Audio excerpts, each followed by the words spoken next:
जिस तरह के बयानात दोनों तरफ से सामने आ रहे हैं, इस वक्त तो ऐसा लग रहा है कि वो किसी अमन मुआहदे से ज्यादा दोबारा से जंग की तैयारी जो है उसकी तरफ मामलात या बातचीत जा रही है। आप कैसे देख रही हैं सूरत हाल को?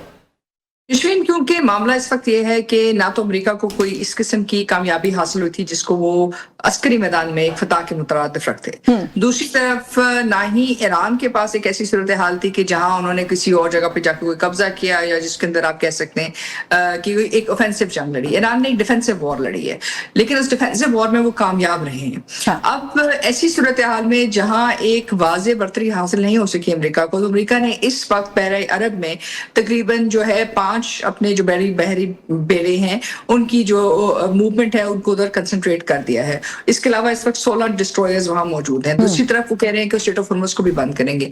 देखिए, ये इनको चाहिए ताकि ये नेगोशिएशंस के अंदर ये बता सकें कि वो अपनी एक बर्तरी के अंदर जो है अपनी डोमेस्टिक ऑडियंस के ऊपर ये वाजा कर सकें इंटरनेशनली कि वो बर्तरी हासिल रखते थे और वो किसी भी हद तक जाने के लिए तैयार है। लेकिन दूसरी तरफ अगर ईरान को देखें तो ईरान का जो प्रेशर का जो थ्रेशोल्ड है, ये पेन का थ्रेशोल्ड है, वो बहुत ज्यादा रहा है। ईरान ने तकरीबन 18,000 या 11,000, आप इसको किसी भी नुक्ता नजर से देख लें, वो अमेरिकन बम भी और वो तमाम चीजें ना सिर्फ सही बल्कि उसके बाद उसका रद्द अमल भी किया।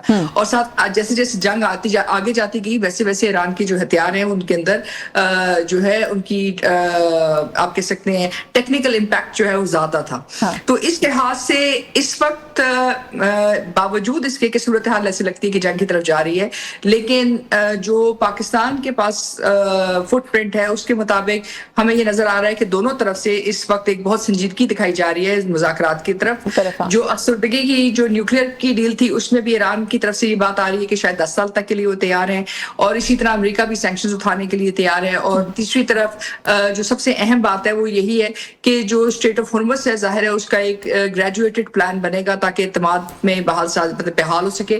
और ईरान ने अभी बस कुछ घंटे पहले 8 औरतें भी रिलीज कर दी हैं जो अमेरिका ने कही थी, जो जिनके ऊपर इल्जामात थे कि वो शायद मूवमेंट के अंदर शामिल थी। So basically what you're saying is कि काफी कुछ चीजें जो हैं, हाँ, काफी कुछ जो मामला सॉर्टेड आउट लग रहे हैं। सिर्फ वही शायद है कि हतमी मुआहदे से पहले अपने गेन्स को मैक्सिमाइज करने की कोशिश कर रहे हैं एटलीस्ट ऑप्टिक्स के लिए।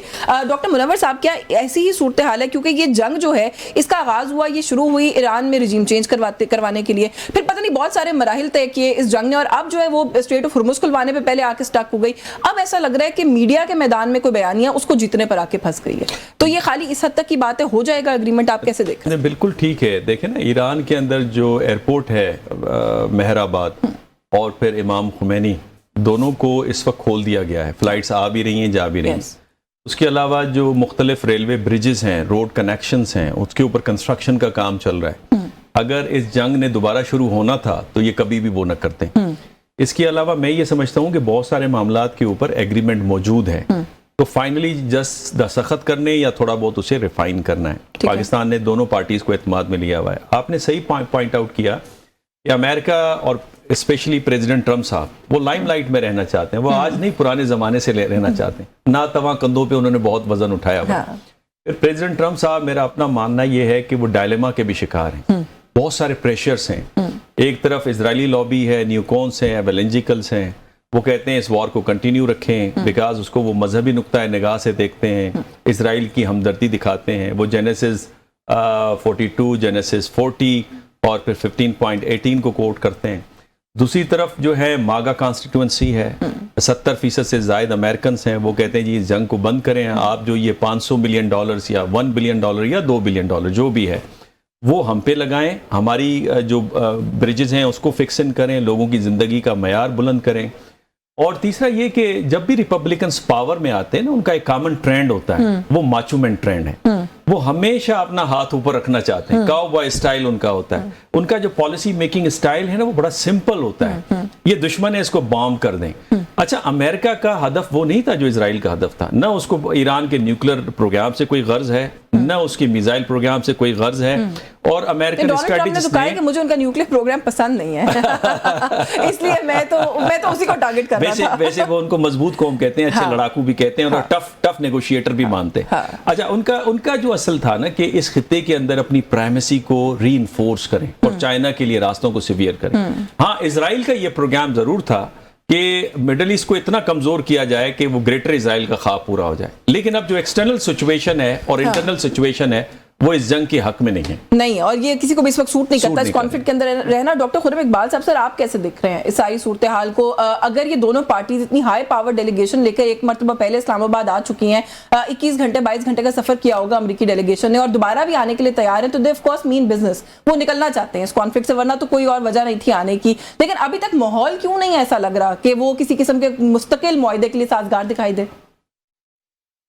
لگ یہ رہا ہے کہ معاملات کافی حد تک دونوں اطراف میں طے پا چکے ہیں، اور جو کچھ آپ کو میڈیا میں نظر آ رہا ہے خاص طور پہ امریکہ کی طرف سے، ڈونلڈ ٹرمپ کی طرف سے، وہ صرف بیانیے کی جنگ جیتنے کی ایک ناکام کوشش ہے، کیونکہ انہوں نے اپنی کانسٹیٹوئنسیز کو سیٹسفائی کرنا ہے. ایران پر اگر آپ نظر دوڑائیں تو ایران بڑے باوقار پروقار طریقے سے اس سارے معاملے کو دیکھ رہا ہے، اور ہفتے اور اتوار کا دن خاصا نتیجہ خیز ثابت ہو سکتا ہے مذاکرات کے حوالے سے. معاملات جب طے ہو جائیں تو تفصیلات کا اس میں تھوڑا سا کچھ ڈس ایگریمنٹ ہو سکتا ہے، اور وہ تفصیلات یورینیم کی افزودگی کے حوالے سے شاید نہ ہو، ان کا زیادہ تعلق آبنائے ہرمز کے حوالے سے ہو، کیونکہ جب تک یورینیم کا جہاں تک تعلق ہے، ایران NPT پہ ایک سگنیٹری ہے.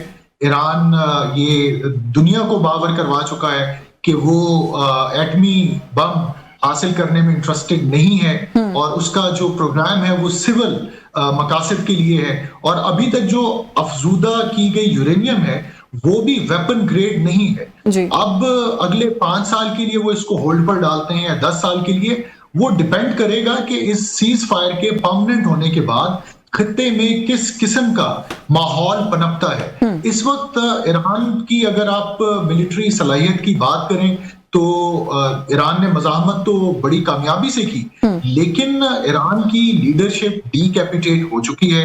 ایران کی کئی ملٹری انفراسٹرکچر کو نشانہ بھی بنایا گیا ہے. تو ایران کو جب تک کوئی سیکیورٹی گارنٹی نہیں ملے گی، ایران اس وقت تک یورینیم کے حوالے سے ایک کوئی فور شور گارنٹیز نہیں دے سکتا ہے امریکہ کو.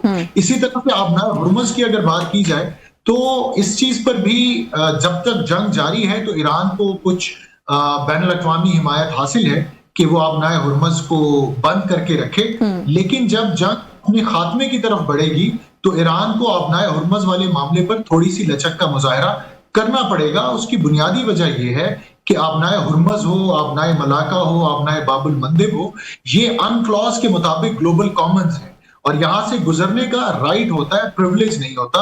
اور اس معاملے پر آپ دیکھ رہی ہیں کہ چین نے بھی ایران سے مطالبہ کیا ہے کہ وہ آبنائے ہرمز پر جو معمول کی آمد و رفت ہے اس کو ممکن بنائے. بالکل ٹھیک ہے، آپ درست کہہ رہے ہیں کہ کاسٹ جو ہے وہ دونوں طرف بالکل پارٹیز نے بیئر بھی کی ہے، اور فیوچر میں بھی کاسٹ ہو سکتی ہے اگر اس مسئلے کو ریزالو نہیں کریں گے تو ریزولوشن کی طرف تو یہ معاملہ جائے